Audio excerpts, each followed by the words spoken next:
अपने अधिकारों के लिए हम लड़ेंगे। और कब तक खामोश बैठेंगे? हम खामोश बैठ रहे हैं इस वजह से हमारे ऊपर ये नाइंसाफियां हो रही है। मराठवाड़ा का विकास इसलिए नहीं हो रहा है कि मराठवाड़ा के नेता जो है वो कभी भी अपनी नाइंसाफियों के ऊपर आवाज़ नहीं उठाते हैं। इससे पहले भी कई मरतबा ऐसा हो चुका है कि हमारे जो प्रतिष्ठित ऑर्गेनाइजेशंस, इंस्टीट्यूशन जो हमको दिए गए थे, चाहे जिसमें इंडियन इंस्टीट्यूट ऑफ मैनेजमेंट है, all India institute of medical sciences है, ये भी औरंगाबाद में रहते अगर हम एकजुट एक ताकत बनकर खड़े रहते, सभी राजनीतिक पार्टियां अपने राजनीतिक मतभेद भूलकर अगर लड़ते कि नहीं ये हमको चाहिए करके। लेकिन उस वक्त देवेंद्र फडणवीस साहब ने अपनी नाइंसाफियां हमारे साथ की, और अब शिवसेना, कांग्रेस और राष्ट्रवादी कांग्रेस, ये स्पोर्ट्स यूनिवर्सिटी ये हमको दी गई थी, इसके लिए ऑलरेडी हर चीज फाइनल हो गई थी, इसके लिए लैंड आइडेंटिफाई हो गया था, और बाद में पता चला कि नहीं, राष्ट्रवादी कांग्रेस के किसी एक बड़े नेता की दादागिरी की वजह से यहां से ये स्पोर्ट्स यूनिवर्सिटी उठाकर पुणे लेकर चले गए हैं। तो या तो अब हम खामोश बैठ के तमाशाई बनकर देखते रहे कि हमारी चीज कोई दूसरा आकर खींचकर लेके चले जा रहा है, या हम लड़े। हम लड़ने वाले लोगों में से है।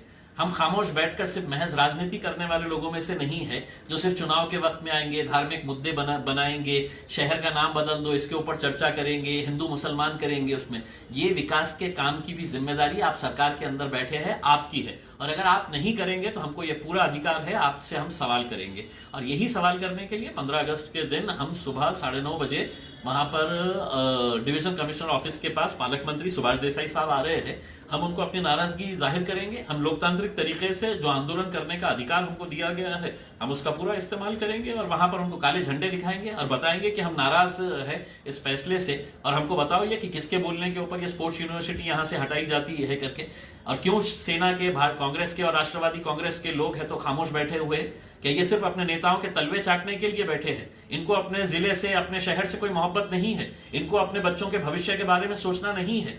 या सिर्फ है तो चुनाव के वक्त में है तो सिर्फ अपने को राजनीति करने का है करके? ये मुद्दा मेरा अकेले पार्टी का नहीं है।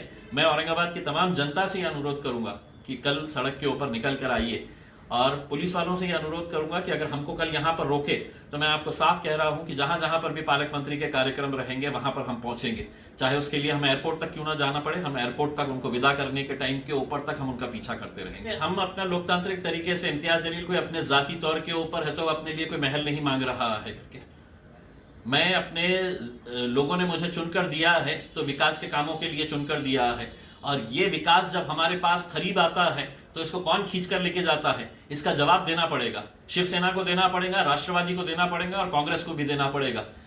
ये सिर्फ औरंगाबाद को क्या सिर्फ एक एक्सपेरिमेंटल ये कर दिए है कि यहाँ पर जितने भी इंस्टीट्यूशंस आएंगे कोई लेकर चले जाएंगा और तुम यहाँ पर सिर्फ थालियां बजाते रहेंगे मैं तो ये चाहूंगा कि स्पोर्ट्स यूनिवर्सिटी लेके आओ, और तुम्हारे को किसके नाम के ऊपर रखने का है, तुम्हारे अब्बा के नाम पे रखने का है तो स्पोर्ट्स यूनिवर्सिटी का नाम तुम्हारे अब्बा के नाम पे रखो, लेकिन स्पोर्ट्स यूनिवर्सिटी चाहिए।